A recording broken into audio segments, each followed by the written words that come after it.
Assalamualaikum warahmatullahi wabarakatuh. Waalaikumsalam warahmatullahi wabarakatuh. Bismillahirrahmanirrahim. Bismillah, alhamdulillah, wassalatu wassalamu ala sayyidina rasulillah Muhammad ibni Abdillah wa ala alihi wa sahbihi wa mawalah. Wa la hawla wa la quwwata illa billah. Rabbi syrah li sadri wa yassir li amri wa hlul 'uqdatam min lisani yafqahu qawli. Qalu subhanaka la ilma lana illa ma 'allamtana innaka antal alimul hakim. Nawaina ta'alluma wa ta'lim wa tadhakkura wa tadhkir wan naf'a wal intifa' wal ifadata wal istifadah wal hasa ala tamassuki bi kitabillahi wa sunnati rasulihi wa du'a ilal huda wa dalalata alal khair ibtigha amradatihi wa qurbihi wa sawabihi subhanahu wa ta'ala. Amma ba'du. Bapak-bapak, ibu-ibu, para jamaah, sehat-sehat semuanya insyaallah ya. Alhamdulillah. Pak Widi sehat, Pak Widi. Syekh Fatir sehat, alhamdulillah. Pak Selamat ada? Alhamdulillah. Mas Arya, alhamdulillah. Puja dan puji syukur kita tak bosan-bosannya kepada Allah Subhanahu wa taala atas limpahan nikmat iman dan nikmat Islam serta keistiqomahan kita untuk mengkaji ilmu sebagai bekal ibadah kita kepada Allah Subhanahu wa taala. Salawat serta salam senantiasa kita curah limpahkan kepada tauladan kita Nabi besar Muhammad sallallahu alaihi wasallam. Semoga Allah senantiasa membimbing kita untuk mengikuti sunnah-sunnah beliau. Bapak Ibu hadirin para jamaah yang dimuliakan Allah, sambil menikmati menu takjil. Barangkali ada yang puasa setengah hari, Pak. Mari kita melanjutkan kajian fikih kita. Nah, sekarang di siang ini kita melanjutkan kajian fikih kita, melanjutkan dari pertemuan sebelumnya, di mana di pertemuan akhir bulan lalu kita sudah membahas perbedaan antara rukun, sunnah abaat dan sunnah hayat di dalam sholat. Kita ulang sedikit dulu bahwa pertemuan yang sebelumnya kita sudah membahas kalau rukun sholat itu kalau ditinggalkan secara sengaja, ini kuis berhadiah Pak Widi. Kalau rukun sholat ditinggalkan sengaja, hukum sholatnya tidak sah atau batal. Kalau rukun sholat ditinggalkan karena lupa, maka gimana aturannya? Nah, gimana aturannya? Rukun. Ini rukun sholat. Orang lupa nggak ruku misalnya. Di rokaat sebelumnya dia lupa ruku. Jadi habis baca surat langsung sujud. Baru ingat di rokaat setelahnya kalau dia belum ruku. Kalau rukun berarti konsekuensinya kembali ke posisi rukun yang ia tinggalkan. Dan yang sudah terlanjur dia kerjakan tadi dianggap tidak ada. Itu kalau rukun. Sebab rukun ini adalah inti dari sholat kita. Kalau ditinggalkan secara sengaja dia batal, tapi kalau lupa silahkan kembali. Ya, kembali lagi. Jadi rukun itu tidak usah ditempel dengan sujud sahwi.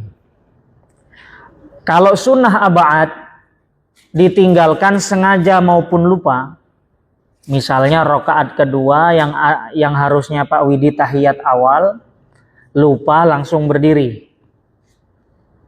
Langsung berdiri rokaat ketiga. Baru ingat, oh ya tadi saya belum tahiyat awal. Tahiyat awal itu statusnya sunnah abaat atau kunut di dalam sholat subuh. Kalau begitu kasusnya, maka sholat Pak Widi sah atau tidak? Tetap sah. Karena kalau sunnah abaat itu ditinggalkan tidak sampai membatalkan sholat. Tetapi sebelum salam disunnahkan untuk apa Pak Widi? Ditambal dengan sujud sahwi. Doanya gimana? Subhana man la yanamu wa la yashu. Sebanyak 3 kali, sujudnya 2 kali. Baru setelah itu salam. Itu kalau rukun, itu kalau sunnah abaat. Ada lagi sunnah hayat. bukan rukun, bukan sunnah abaat, tapi sunnah hayat. Seperti apa misalnya baca surat subhana rabbiyal azimi wa bihamdi saat ruku, saat sujud subhana rabbiyal a'la wa bihamdi, itu namanya sunnah hayat. Kalau lupa ditinggalkan, sengaja ataupun lupa, sholatnya tetap sah, tidak batal, juga tidak perlu ditambal dengan sujud sahwi. Nah, jadi itu harus kita bisa membedakan tiga istilah itu. Nah, di pertemuan siang hari ini kita akan sedikit merinci tentang rukun di dalam sholat. Mengapa Bapak Ibu tujuan kita belajar ilmu fikih sholat ini? Sebab agar sholat yang menjadi tiang agama kita, sholat yang nanti akan dihisab pertama kali di hari kiamat ini, kita berikhtiar sekuat tenaga agar sesuai dengan tuntunan yang diajarkan baginda Rasulullah Shallallahu Alaihi Wasallam. Karena baginda Nabi mengatakan, "Shollu kama ra'aitumuni usolli." Sholatlah kalian sebagaimana kalian melihat aku sholat. Pertanyaannya, kita melihat Rasulullah tidak? Tidak. Maka gimana cara sholat kita? Melihat orang yang pernah melihat Rasulullah, yaitu generasi sahabat. Kita ngelihat sahabat tidak? Sahabat pun tidak. Berarti melihat generasi yang pernah melihat sahabat. Terus begitu, sampailah kepada para imam-imam mazhab yang menyusun kitab-kitab fikih itu dan mengajarkannya kepada kita, sehingga rumusan mereka itulah yang telah diseleksi secara ketat, yang mana riwayat yang sahih, yang mana yang bisa diambil. Disusunlah kitab-kitab fikih. Ada Imam Muhammad bin Idris Asy-Syafi'i, Imam Syafi'i, ada Imam Abu Hanifah, Imam Hanafi, ada Imam Malik bin Anas, mazhab Maliki, ada Imam Ahmad bin Hambal. Beliau-beliau itulah yang menyusun untuk kita, sehingga kita sudah nggak perlu meneliti hadis-hadis lagi Pak Widi, karena jumlah hadis ratusan ribu. Nah, sekarang ulama merumuskan ternyata di dalam sholat kita setiap hari itu, dari takbir sampai salam, kita harus tahu yang mana yang rukun, yang mana yang sunnah, supaya kita ngeh kalau yang kita tinggal rukun berarti nggak sah sholat kita.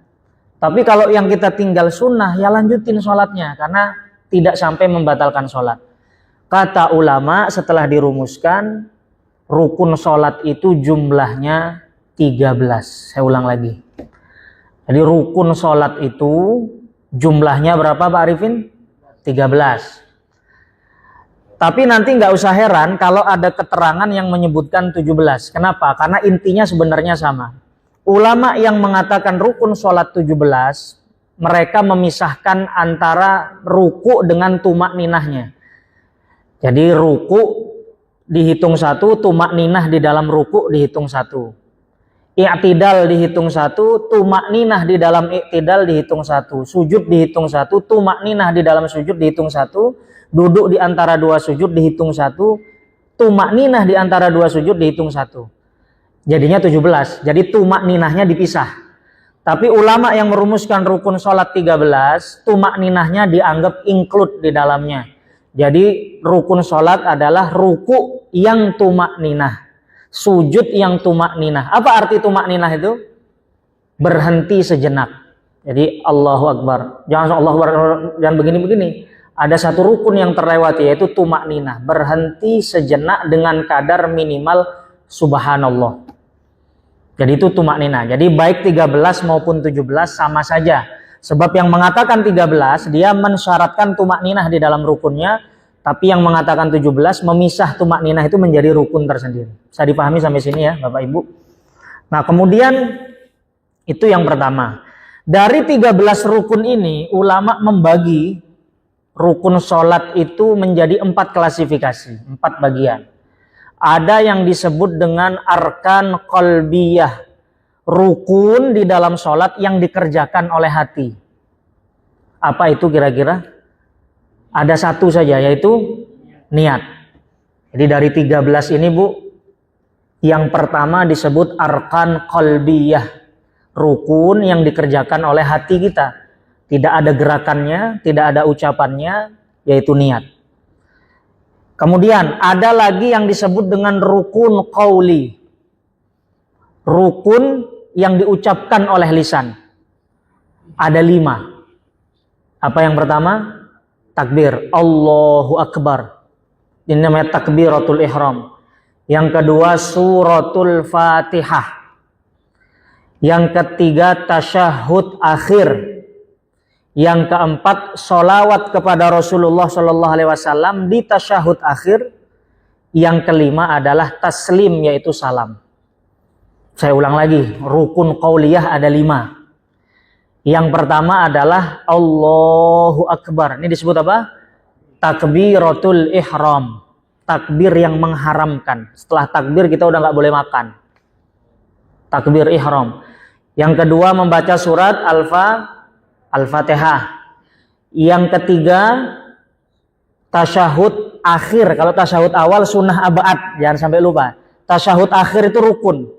Yang kelima sholawat pada Nabi di tasyahud akhir. Jadi at-tahiyatul mubarakatus salawatut tayyibatulillah. Itu tahiyat akhir, itu rukun. Kemudian sampai asyhadu an la ilaha illallah, asyhadu anna Muhammadar Rasulullah, Allahumma shalli ala sayyidina Muhammad. Itu rukun di tasyahud yang akhir. Baru yang kelima adalah salam. Assalamualaikum warahmatullahi. Yang kanan rukun, yang kiri sunnah. Jadi kalau ada orang sholat setelah salam ke kanan sudah nggak kuat ngempetut keluar anginnya biasanya, Pak. Itu sholatnya sah. Sebab yang rukun itu rukun yang kanan, salam yang kanan. Kalau sebelum kiri dia kentut misalnya, tapi kanannya sudah, maka sholatnya tetap sah. Apa konsekuensi dari 5 ini menjadi rukun qauliyah, Bapak Ibu? Konsekuensinya adalah wajib diperdengarkan kepada telinga kita sendiri. Artinya apa? Jangan sampai kita baca Al-Fatihah di dalam hati doang. Jadi harus lisan kita tuh harus kemak-kemik, cukup sampai kedengaran oleh telinga kita sendiri. Jangan sampai mengganggu yang kanan kiri kalau kita lagi jadi makmum. Karena ada yang agak was-was, bismillahirrahmanirrahim, alhamdulillahirrahmanirrahim. Kanan kirinya kedengeran. Itu kalau sampai taswis, sampai mengganggu kekhusyuan yang kanan kiri malah makruh nanti. Jadi rukun qauli itu harus ditalafutkan di lisan kita sampai telinga kita mendengar. Bismillahirrahmanirrahim. Alhamdulillahirabbil alamin arrahmanirrahim. Pas tahiyat akhir juga sama at-tahiyatul barakatuh salawatut thayyibatulillah. Kenapa? Jadi itu rukun qauli, Pak. Tahiyat juga sama. Jadi talafutkan, jangan sampai di dalam hati karena itu bukan rukun qalbi. Rukun qaul harus ditalafutkan di dalam lisan kita. Satu sudah qalbiyah, sudah satu yaitu niat. Yang qauli ada 5, berarti sudah 6. Sekarang ada lagi yang ketiga disebut dengan rukun fi'li. Rukun sholat yang berupa gerakan. Ada berapa? Ada 6.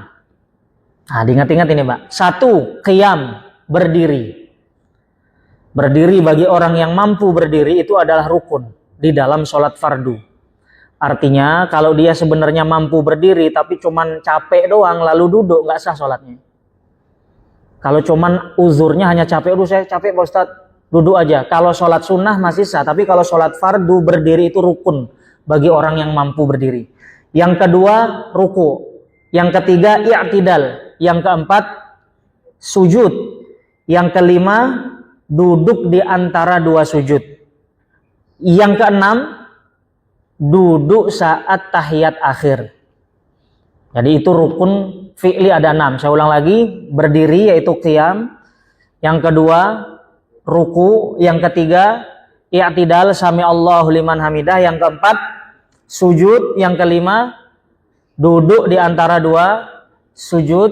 Jadi duduk di antara 2 sujud itu rukun.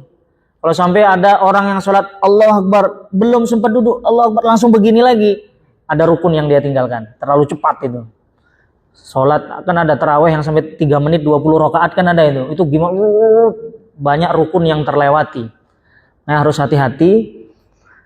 Kemudian yang terakhir duduk pada tahiyat akhir. Sudah berapa tadi? 1 ditambah 5 tambah 6 sudah 12. Berarti kurang 1. Yang terakhir ini disebut dengan rukun maknawi. Rukun maknawi itu tidak tampak, tidak terlihat, tidak diucapkan, tidak terbersit di dalam hati. Tetapi dia harus dilakukan. Ada 1, yaitu tartib. Tartib itu sesuai urutan. Jadi rukun yang 13 itu harus dilakukan sesuai urutan. Takbiratul ihram di awal, lalu kemudian berdiri, ruku, i'tidal. Nggak boleh habis takbiratul ihram sujud baru ruku, i'tidal. Nggak boleh diacak-acak begitu, nggak boleh. Itu namanya tertib. Kita harus sholat sesuai dengan urutan. Nah, jadi sudah pas 13 ya. Sudah pas 13. Nah, sekarang kita agak lebih rinci di pertemuan ini, Bapak Ibu yang dimuliakan Allah, membahas rukun sholat yang pertama, yaitu rukun qalbi, rukun yang digerakkan di dalam hati, yaitu niat. Nah, yaitu niat. Nah, sekarang kita definisikan dulu apa sih itu niat. Sebab di dalam istilah Arab itu ada beda antara niat dengan azam. Jadi ada niat, ada azam. Azam itu kalau diterjemahkan tekad. Apa definisi niat?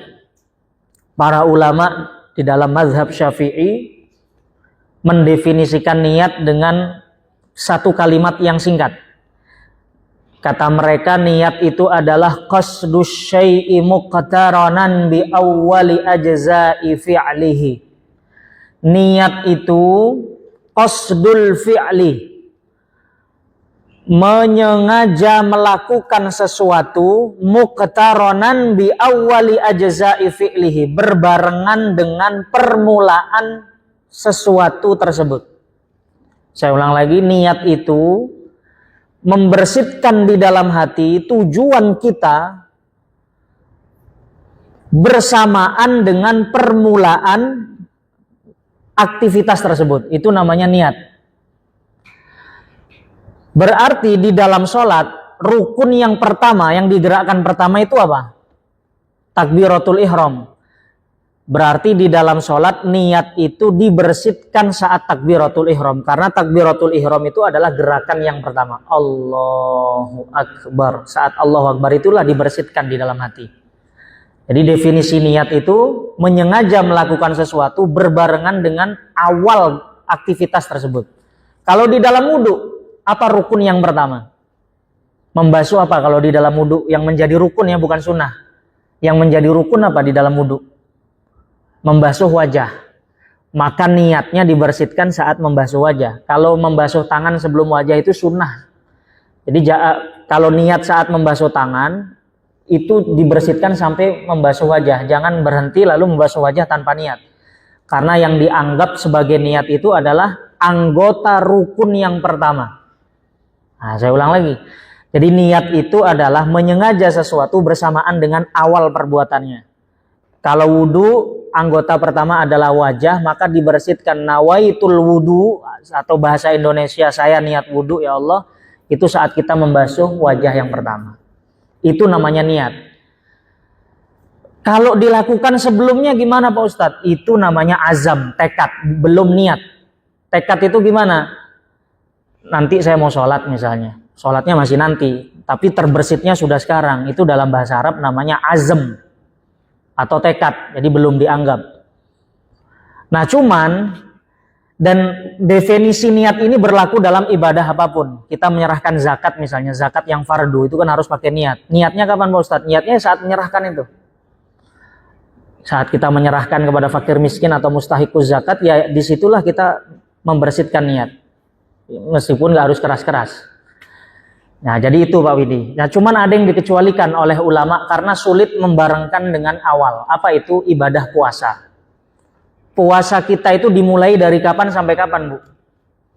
Kita menahan lapar, haus, tidak boleh ada makanan yang masuk, tidak boleh jima, bersetubuh dan lain sebagainya. Di bulan puasa itu dari kapan batasan waktunya? Subuh sampai awal maghrib. Oke, dari terbitnya fajar yang menjadi tanda subuh Pak Toto. Terima kasih. Jadi terbitnya fajar sampai terbenamnya matahari. Kalau kita mengikuti definisi niat ini, bahwa niat itu harus dibersihkan bersamaan dengan awal ibadah, betapa sulitnya orang puasa Pak. Kenapa? Karena masing-masing dari kita harus nungguin habis sahur kapan fajar terbit. Ya kan Pak? Agak sulit. Makanya puasa itu pengecualian. Kenapa? Kalau puasa kan levelnya nggak sama kayak sahabat Nabi Pak. Ada sahabat Nabi yang dulu perang kena panah punggungnya. Lalu ingin diobati harus dicabut panahnya. Kata beliau apa? Cabut panahnya saat saya sholat. Kenapa? Karena sahabat Nabi kalau udah sholat yang diingat cuma Allah. Jadi Allahu Akbar, sudah nggak ingat apa-apa, dicabut panah dari punggungnya udah nggak kerasa apa-apa. Ini kira-kira kita levelnya sampai situ nggak kira-kira? Di rumah habis dibentak sama istri ya Pak Slamet ya? Di jalan kejebak macet, misalnya di jalan kejebak macet, masuk ke kantor sama atasan dimarah-marahi. Zuhur azan naik ke lantai 6 langsung sholat. Sering ada orang yang sholatnya sholat zuhur, tapi karena dia sudah dibentak sama istrinya goblok dada. Nah ini harus disensor kata goblok, jangan sampai disiarin di YouTube. Nah kan gitu. Nanti umroh nanti saya Pak Slamet. Kan gitu. Tiba-tiba dia akhirnya sholatnya apa? Nggak khusyuk. Sholatnya sholat zuhur yang dibersihkan sholat asar. Ada yang begitu? Ada. Makanya sama ulama dianjurkan untuk talaffuz bin niat. Supaya apa? Liyusa'idal qalba, untuk membantu hati kita hadir. Usolli fardhu zuhur. Dicukup gitu aja sebenarnya. Jadi banyak yang mengira niat itu sulit, makanya was-was. Padahal niat itu nggak sulit. Yang harus dibersihkan di dalam hati hanya 3 unsur, selebihnya itu penyempurna. Apa? Kata-kata usolli, yaitu saya sholat. Kemudian kata-kata fardu, statusnya. Kemudian jenis sholatnya 3. Jadi sebenarnya ketika kita sholat zuhur, usolli fardhu zuhur di dalam hati itu sudah sah.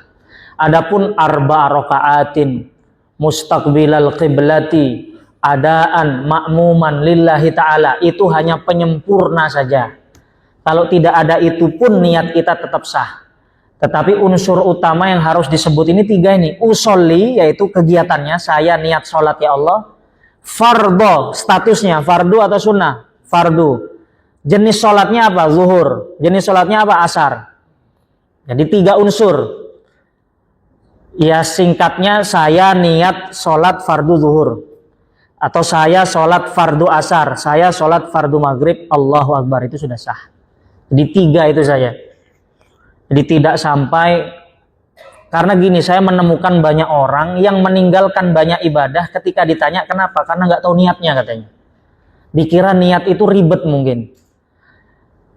Kamu bangun malam, kenapa nggak tahajud? Nggak tahu niatnya Pak Ustadz. Nggak tahu niatnya katanya.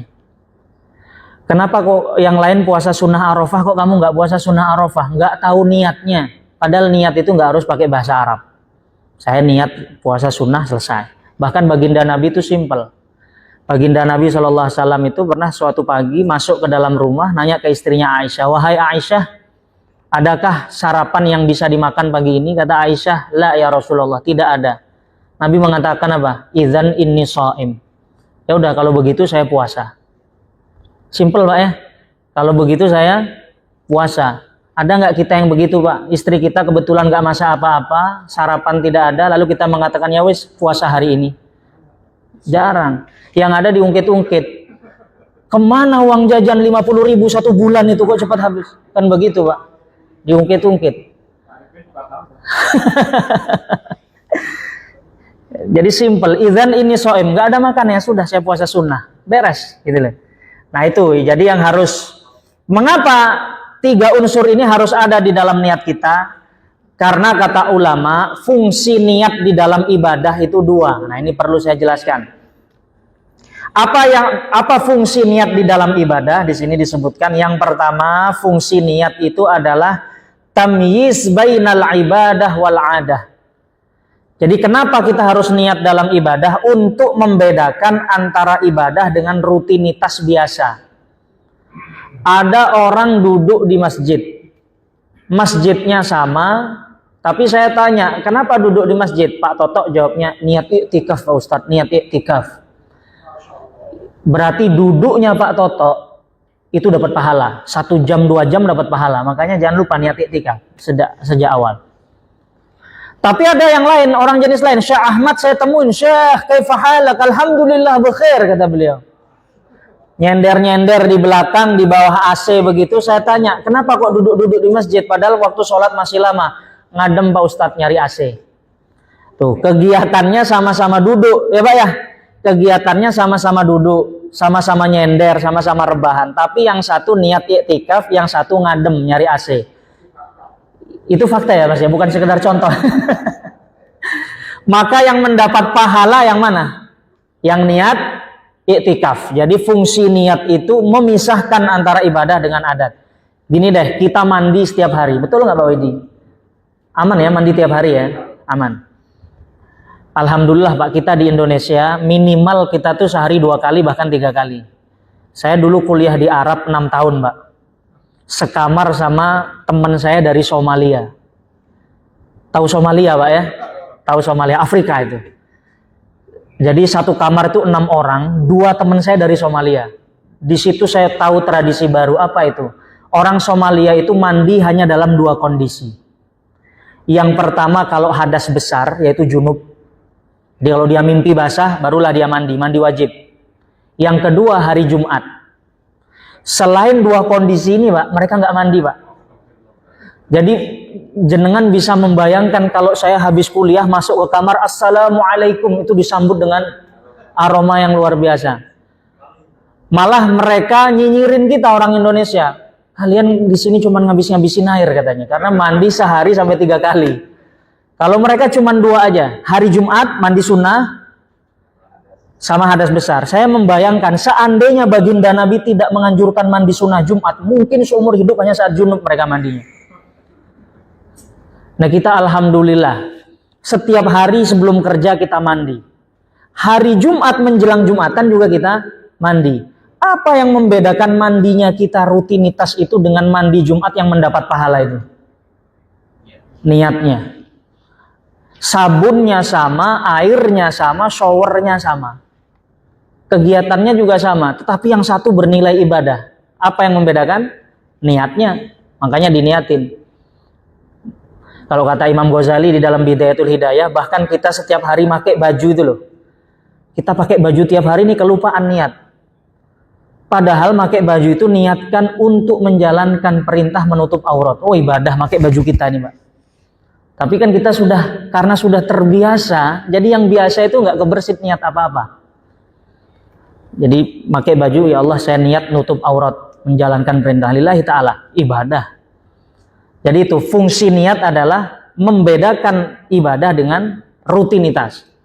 Ada orang menahan lapar dan haus. Yang satu niat puasa Senin Kemis. Yang satu ditanya kenapa? Mau program defisit kalori Pak Ustadz. Berat badan saya biar sebulan ini nurun 5 kilo. Itu laparnya sama, hausnya sama. Tapi yang satu dapat pahala, yang satu tidak. Nah saya mau tanya, Pak Widi ini tidak mau makan siang, niatnya apa? Apa puasa atau diet? Nah, jadi kalau biar enak niatkan dua-duanya Pak Widi. Jadi niat puasa dapat, dietnya juga dapat. Itu yang pertama. Yang kedua, fungsi dari niat kata ulama adalah membedakan derajat ibadah. Ibadah kita ini banyak. Supaya berbeda dibedakan dengan niat. Ada orang sholat 2 rakaat. Bisa jadi kemungkinannya dia sholat subuh atau sholat sunnah qobliyah misalnya. Itu kan sholat fardu pahalanya besar, kalau sholat sunnah pahalanya di bawah fardu. Yang membedakan apa? Niatnya. Makanya sebagian guru kami menganjurkan kalau iktikaf itu dinazari dulu. Saya nazar ingin iktikaf karena Allah Ta'ala, lalu masuk ke masjid, sehingga iktikaf kita statusnya iktikaf fardu. Kalau iktikaf kita fardu, maka pahalanya lebih besar daripada iktikaf yang sunnah. Kenapa? Karena sudah dinazari. Saya habis sholat zuhur, niat ikut kajian, dan saya nazar saat kajian saya mau iktikaf. Maka kita wajib beriktikaf. Karena apa? Sudah dinazari. Kemudian kita iktikaf, maka iktikaf kita fardu. Nah, membedakan fardu dengan sunnah itulah fungsinya niat, derajat ibadah. Nah, jadi itu beberapa keterangan penting tentang niat. Kemudian ada beberapa keterangan tambahan di sini disebutkan oleh Habib Hasan Al-Kaf. Di sini dikatakan idza kana al-musalli ma'muman. Kalau kita sholat sebagai makmum, fayajibu alaihi ayyanwiyal jamaah awil ma'mumiyah. Kalau kita sholat sebagai makmum, maka selain 3 tadi, usolli fardhu zuhur, maka kita bukan disunahkan, wajib membersihkan status sebagai makmum. Jadi makmuman lillahi ta'ala itu wajib sebagai makmum. Kalau kita nggak niat makmum, tapi cuma ngikutin orang, gerakannya kita ikutin, tapi kita nggak niat jadi makmum, maka di sini dikatakan batalat sholatuhu, niat sholatnya batal. Itu kasus yang pertama.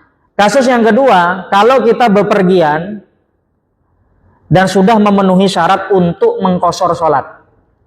Pak Widi bepergian ke Jogja, berapa kilo Pak Widi, Jakarta ke Jogja? Lebih dari 80 nggak? Lebih ya?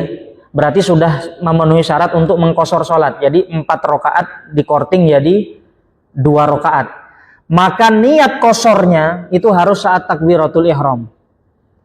Jadi qasron lillahi ta'ala itu harus dibersihkan saat takbiratul ihram. Jangan sudah takbir, baru di tengah-tengah Fatihah, saya qashar aja dah, harus 4 rakaat itu. Jadi kalau memang qashar, niatkan qashar dari awal. Jadi sehingga sholat zuhur kita cukup 2 rakaat. Nah, saya kira itu rukun sholat yang pertama yang berkaitan dengan niat. Untuk rukun-rukun sholat setelahnya ada berdiri dan lain sebagainya, kita lanjutkan di kajian-kajian selanjutnya. Barangkali ada diskusi, ada pertanyaan, falyatafaddal mashkura.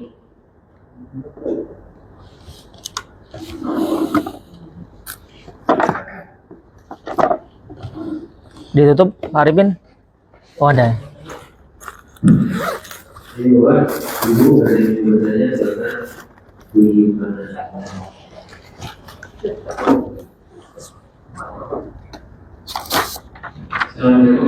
Waalaikumsalam warahmatullahi wabarakatuh. Fadal.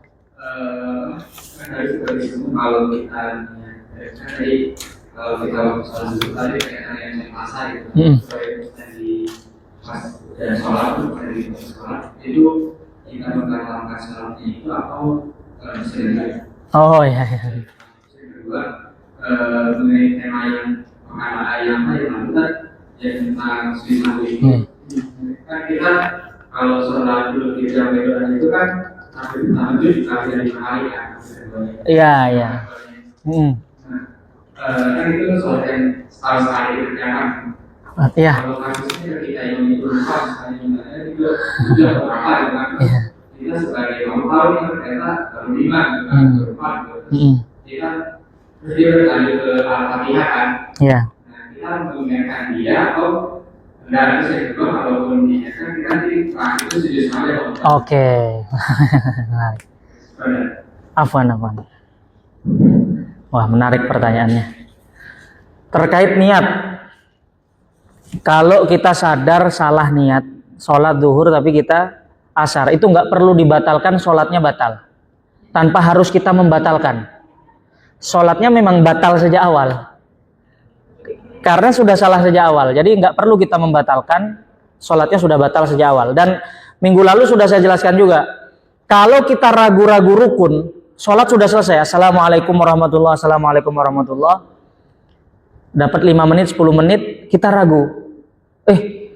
Tadi saya nggak baca Fatihah deh di rakaat kedua. Berarti kan kita meragukan kita sudah melakukan rukun atau tidak. Itu tidak berpengaruh, sholatnya dianggap sah karena dianggap sudah selesai. Kecuali satu, yaitu niat. Jadi kalau kita ragu-ragu setelah sholat sudah selesai, kayaknya tadi saya belum niat dah, itu diulangin sholatnya. Jadi ragu-ragu niat setelah sholat sudah selesai, harus iadah sholat. Karena niat itu yang paling inti, kunci masuknya dia. Jadi itu Mas Ucup. Jadi ya sudah batal sholatnya, diulangi. Kemudian terkait sujud sahwi. Nah, ini penting ya. Ini menarik, ini baru sekarang muncul pertanyaannya. Jadi rukun di dalam sholat id, takbir yang 7 kali di rakaat pertama dan 5 kali di rakaat kedua itu statusnya apa sih? Apakah takbir itu statusnya rukun atau sunnah abaat atau sunnah hayat? Sebab kita harus tahu dulu statusnya. Kalau kita sudah tahu statusnya, maka kita bisa menentukan hukumnya. Kalau dia rukun, maka bagaimana? Kalau sunnah abaat, maka bagaimana? Kata ulama, takbir intiqal itu takbir yang 7 kali di rakaat pertama dan 5 itu statusnya sunnah hayat.